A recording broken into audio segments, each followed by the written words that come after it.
What's up, guys? I'm Trey Smith. And I'm Bailey Smith. And we are the owners of Recaptured Values. And you are watching Teach It Tuesday. Today we're going to be going over the Brindle and Twig Slim Harem Pants. I believe they may be called Super Slim, and the only reason why I say that is because I went to print this pattern out and it said Super Slim. But I think they're just called Slim Harems. They could be called Super Slim, I don't know. But they are Slim Harem Pants from Brindle and Twig, otherwise known as B&T, is what we abbreviated as. Okay, so what you're gonna need is 2 to 3T size is what I'm gonna be using today. And this pattern actually comes from sizes newborn up to 5 to 6T, I believe. Okay, and it has an elastic waist. You can hack this to add a fabric waistband. It's going to be a little different fit. You will have to make the waist, you'll have to curve it up a little bit more, but we're not going to do that today. We're going to do the pattern as is with the elastic, and I'm going to show you how to do that. And it calls for 1/2 inch elastic if you're doing the sizes newborn to 9 to 12 months, and it calls for a 3/4 inch elastic, 3/4 inch elastic for sizes 12 month to 18 month, 12 to 18 months and up. So do what you want with that. I like to use 1 inch elastic. That's what I'm going to use. I have a ton of it. 1 inch elastic doesn't really affect the pattern much, so I'm just going to use 1 inch elastic. You print your pattern out. You need a back piece, you need a front piece, you need an ankle cuff, and then you will find the measurement for your elastic. This is a long strip of elastic, I got it pinned. You'll find the measurement for your elastic in the cut chart on, I think it's within the first few pages of the actual pattern. You'll just see your size and you'll see what size you need to cut it at. And like I said, I use 1 inch elastic for all of them except for probably the really baby sizes, like newborn. I'd say newborn to 6 to 9 months. I'm going to use a smaller elastic than this, but all the other ones I typically use 1 inch. You guys need to check out our family channel. We are going to be giving behind the scenes sneaks, behind the scene information. You get to see all things behind the scenes of Recaptured Values and our family. And so it's called Recaptured Family Values. Go check it out. We'll link it down below. Go check out our videos. We just posted an unboxing video of some fabric that we got from Olga's Closet. Awesome place. So go check that out. It's a really cool video. We got some really cool stuff.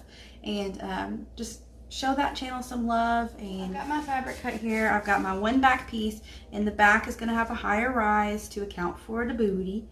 So when you unfold it, because you cut them on a fold, that's what it looks like here. And your pattern piece actually does say where you cut on the fold. It is a little bit smaller than some pattern pieces, so you need to pay attention. But it's tiny, but it says fold, so pay attention to that.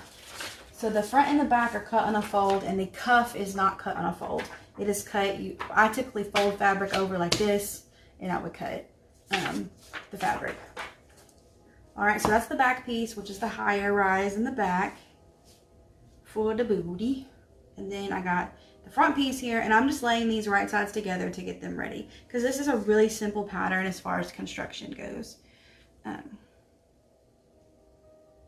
right, so just wiggle it to make sure they all line up here. So then you pretty much, as you can imagine, are just gonna serge or zigzag stitch here all the way to the ankle, to this side, and then you're going to do the curve, the crotch curve there, and then you're going to do this side, and you'll be done with the body of the garment, and then you'll add your cuffs. And so for the cuffs, just like every other cuff we have in our videos, this is the cuff. You want to make sure that you're folding, the first fold is across the stretch, so you're going to fold like that, and then you'll do another fold like this, and you'll do the hot hem method to prepare your cuff. I've already done it with this one. That's what it looks like. You'll serge this edge with all the raw edges together. That's the edge that you sew or serge. I like to use my serger, especially with knit fabric. It's just makes it really easy. You don't have to worry about your tension and everything like that. Once you get your stitches correct on your serger, you can pretty much serge anything stretchy and it will work. And then I like to close my elastic up like this. You can absolutely do an encasing and then, you know, pull your thread knot, close your elastic, put a safety pin and thread it through if you don't have what I'm about to show you. But I find the best, most professional looking finish is using your serger to attach the elastic and then top stitching the elastic down with the sewing machine. So that's what I do. If you had a cover stitch, you could do it all. I think with the cover stitch, I don't know if you can, yeah, I think you could possibly do it all with the cover stitch if you just had a cover stitch for the waistband. But for this, we're just gonna do elastic, attach it with the serger, use the sewing machine to top stitch it down. So let's go over to the serger. Okay, so I'm gonna start with the cuffs here. So I'm gonna serge the raw edge.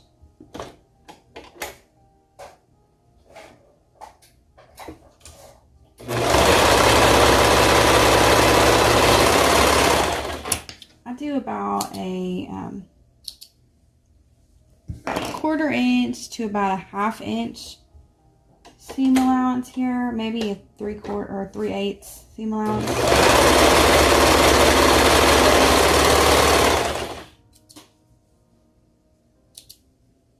And then I am going to snip.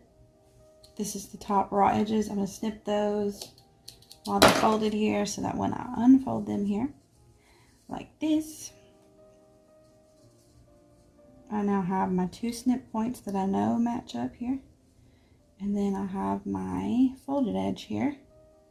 And those will be the 2 points that I use to create the cuff.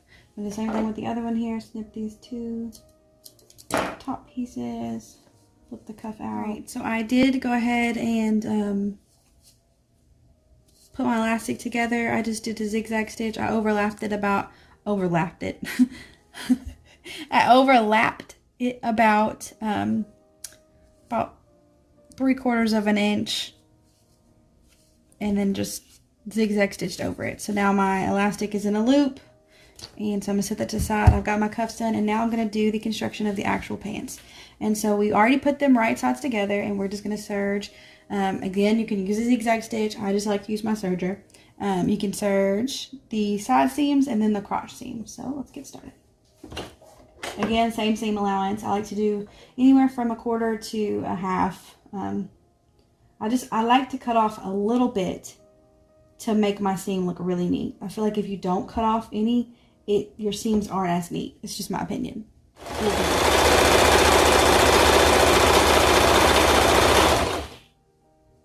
Let me go ahead and drop my tension down just a little bit. I forgot I was sewing something earlier today. Okay.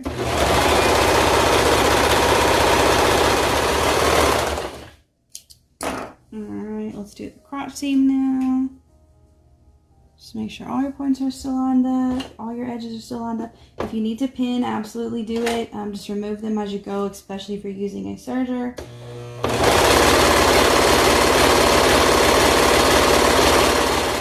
You're just going around the curve. Make sure your ankle pieces are lining up here.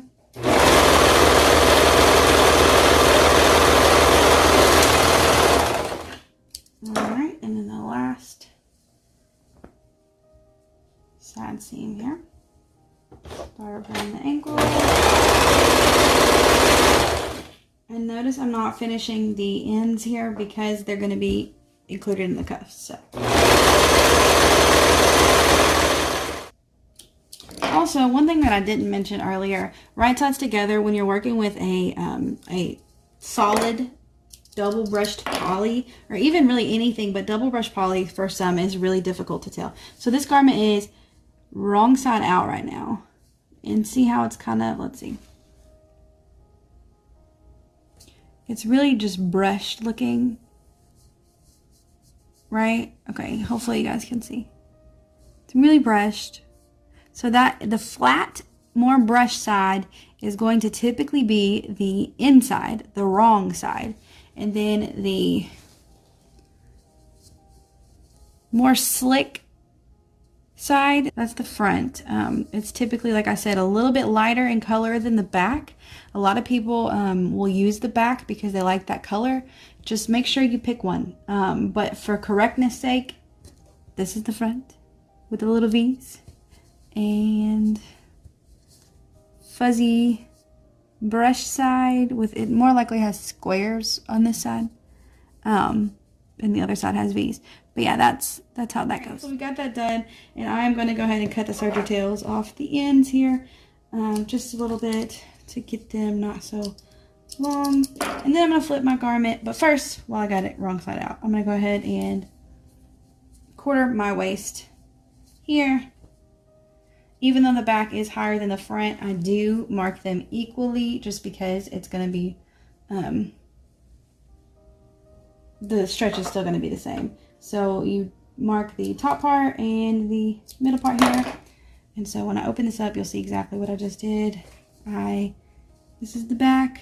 I just made a snip here and a snip in the front here. There and there. And then I'm going to use my side seams as a point to add to my elastic. And so I'm going to go ahead and flip this right side out. And then add the cuffs really quickly. I'm going to grab some pins because I do like to pin my cuffs. And I like to add my cuffs on the outside. You can absolutely keep the garment wrong side out and add the cuffs to the inside. But I like to do it this way because I can see what I'm doing. And then you have to determine where do you want your ankle seam to go for your cuffs, because you have a seam here for your cuff. So you have to determine where you want it to go. It's totally up to you. You can pick whichever way you want it to go. You can pick it to go on the inside of the ankle or the outside of the ankle. Or if you want to quarter this up and add it to the back of the ankle, that's totally up to you. I do like to match seams up though, so I'll either put it on this side or this side. But you can do whatever you want to do. It's up to you. I will show you what I do though. And so I like to put my seam on the inside. And so I'm just going to put my cuff on top of this like this and match all my raw edges up. And then just make sure that my seam is here. And then another cool trick is called nesting seams. And what you do is, especially if you're using a serger, that means that if your cuff seam is going that way, if it's going that way, then you want your other seam to go that way, and you match up the middle so that they're nested. And so that's what I did here. So that seam is going this way, and that seam is going that way, and then that's what I got. So, all right, I'm gonna do the same thing on the other side. Fold it around, and then match up this seam, exact same thing. But this side doesn't have a seam, it's just the point that we made on our cuffs. All right, so then there is my cuff on my slim here, and I'm going to go ahead and just serge around the curve here.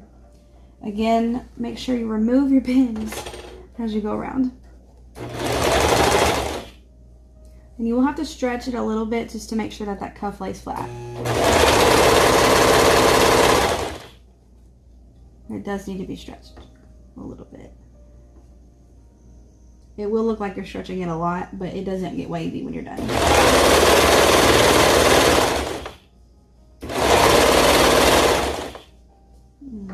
Almost done. I'll just go back over those places starting.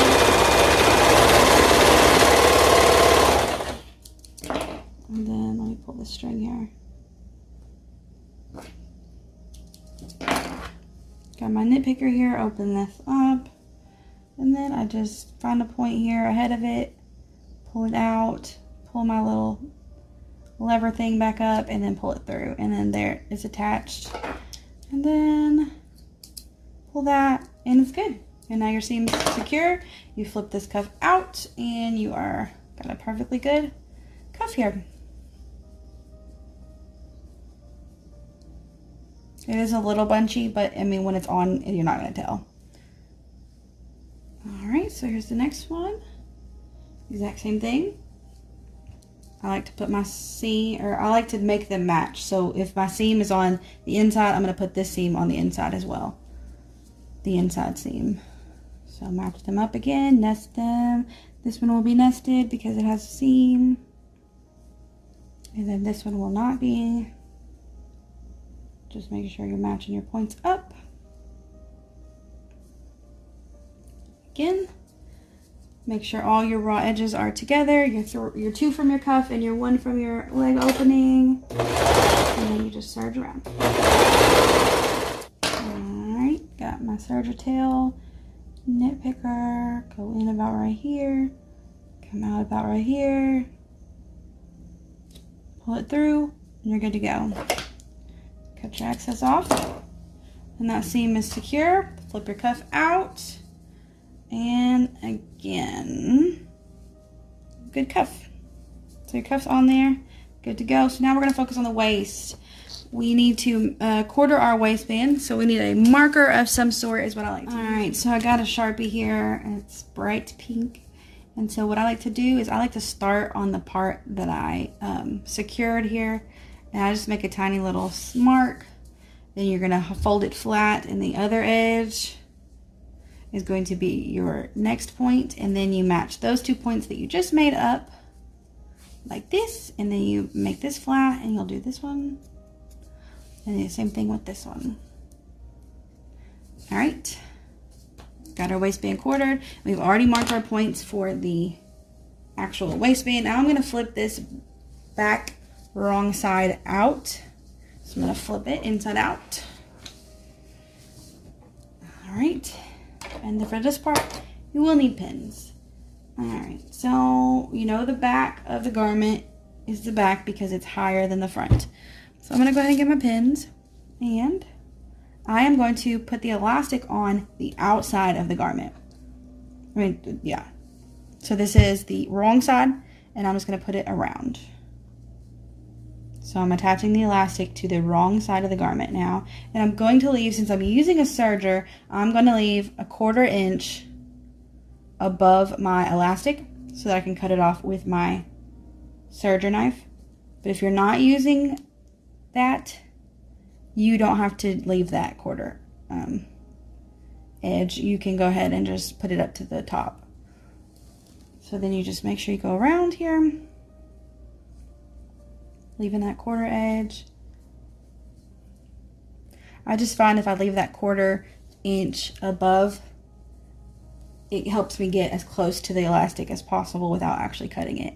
Because you don't want to cut the elastic with your serger knife, because first of all, it will dull it really quick.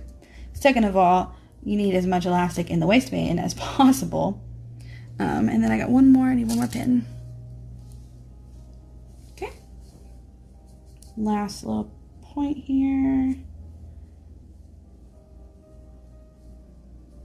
All right, and that is something that I didn't mention that I like to do. I like to put the part that I secured in the back. I just like to do that. I do that with everything that I do.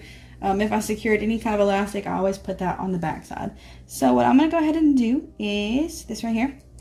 I am going to start on the side seam, and I'll just kind of make it flat here, and I'm going to put this underneath my knife to where the knife is right up against. My knife is right up against the elastic, so it's going to cut off everything on the other side right up against the elastic. Let's get started. And I like to go ahead and just I'll pull my pin out because it's where I started, and I'm going to go just enough so that the needle has gone into the elastic, because the needles are going to go through the elastic, but the knife is not going to cut anything off. And so then once it's been, like, it's in the machine, I know if I pull on it, it's not going to fall out. It's not going to come out. So I'm going to stretch my elastic to lay flat onto the pants. And then you just keep going.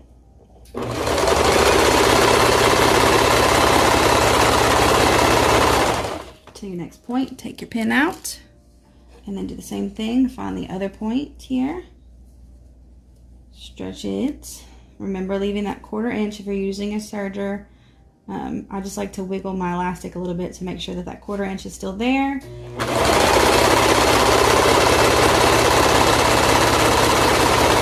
And you're just stretching your elastic just enough to lay flat onto your, I didn't do that one very well, but it's okay. You're just stretching your elastic enough to lay flat onto your waistband, your leg opening.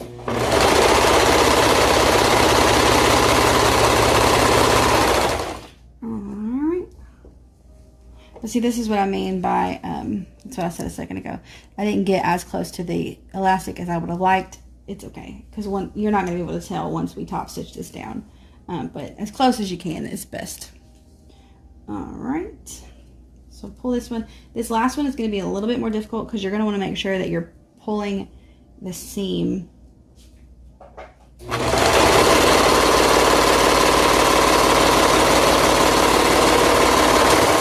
over where you started. Pull it off. And then you just tuck this tail in wherever you want to tuck it. Just tuck it in. Or secure this somehow, whether it's tucking or however you want to do it. All right. And then what you'll do is, so that's how it looks now. You've attached the elastic to the outside. And so what you'll do is you'll flip it down like this, and now you will enclose your elastic like this. And so you'll top stitch on this, on the actual serge seam here that you got, you'll top stitch it down. And so I'm going to go ahead and pin it because it'll help you easily top stitch in equal portions here. We're going to do that at the sewing machine, but I'll go ahead and pin it here. I like to start on my side seam here. Side seam. I like to make sure that it's flat.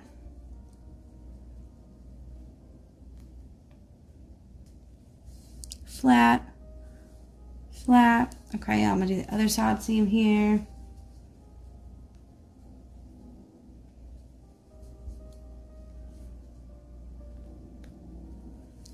Again, flat and flat. Okay, and then we'll do the back here.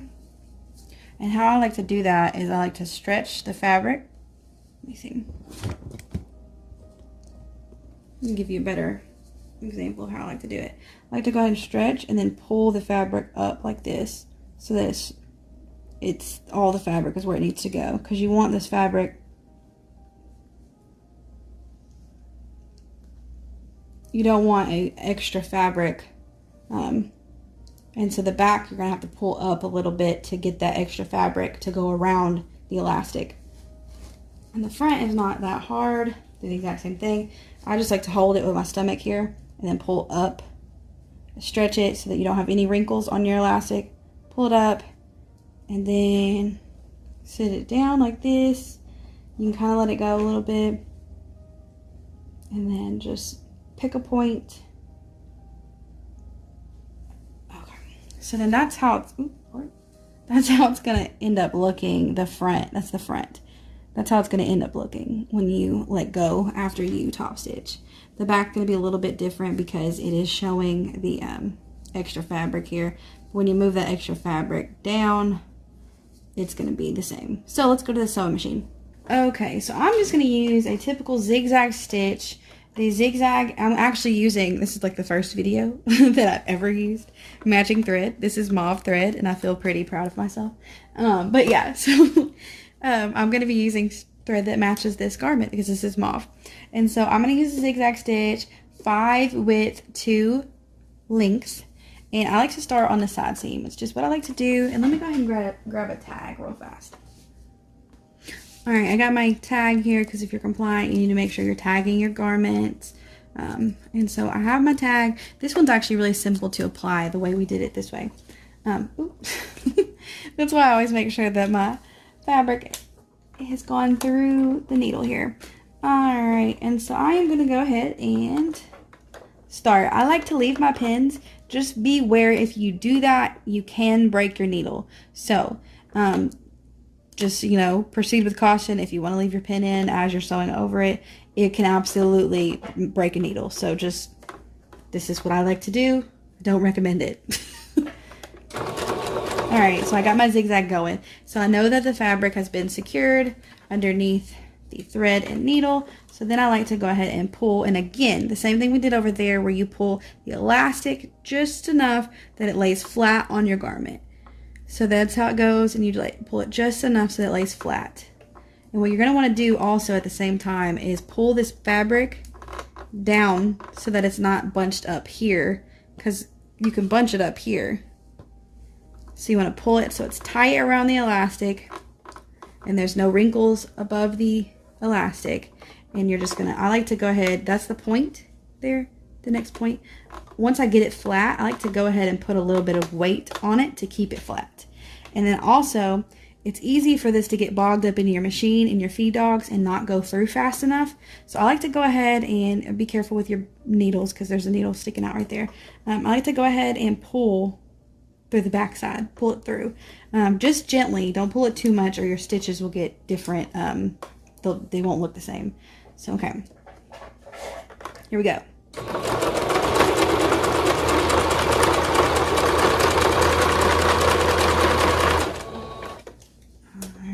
That's about half of that one.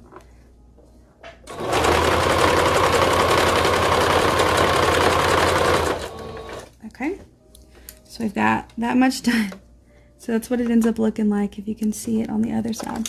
Okay, so let's keep on going. We got one quarter. That's not even a quarter. Yeah, it is. It's a quarter. Okay, same thing again. This is a weird piece of double brush poly that didn't get cut out from my seam. Just pulled it out. Okay, so make sure you pull it flat. And again, you're gonna want to kind of pull it through the other end, just a little bit.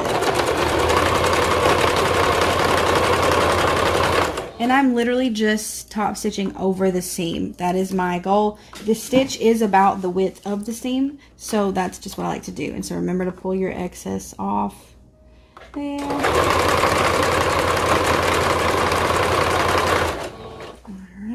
Next point, again, exact same thing.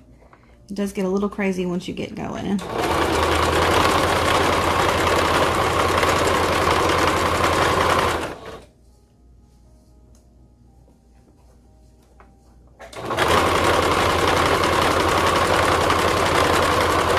And of course, I forgot to add the tag, but it's okay. I'll add it in just a second. But what you would do, this is not where you would add the tag, but I'll show you. I'll add it in just a minute. I'll show you what you can do if you do what I just did. But you would literally just put it where it needs to go underneath here and then top stitch over it. That's as simple as this would go. You top stitch over this exactly where you want it to go. But of course I had to do it the complicated way.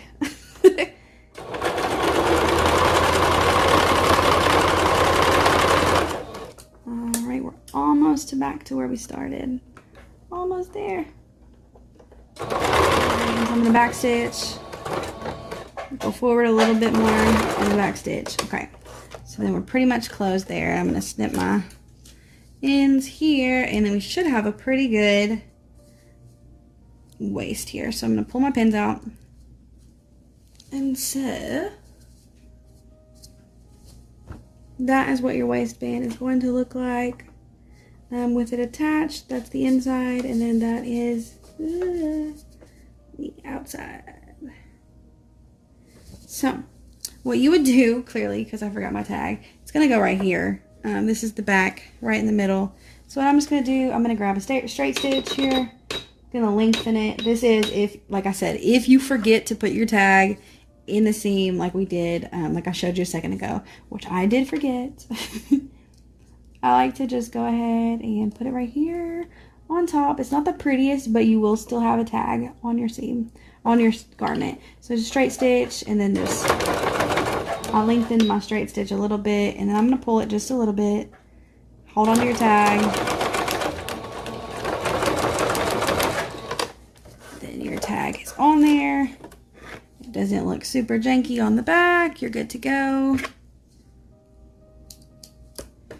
So that's what happens if you forget to add your tag into the garment. All right, so let me flip this right side out so you can see the finished product here. Lord, that was my lamp up here. Okay, so that's what it looks like when they're done. They're super cute, baggy crotch, harem pants pretty much. Super slim on the legs and the waist, but they're baggy in the crotch. This super trendy style. Very cute for girls or boys. It's really a good unisex pattern. And so that's what they look like when they're done. They look super cute on flat lay, not so much, but you can make them pretty cute, but they look really cute on. So modeled photos would probably be best for these if you are selling them Model photos are best for anything. But this is super cute, so make sure you like, subscribe.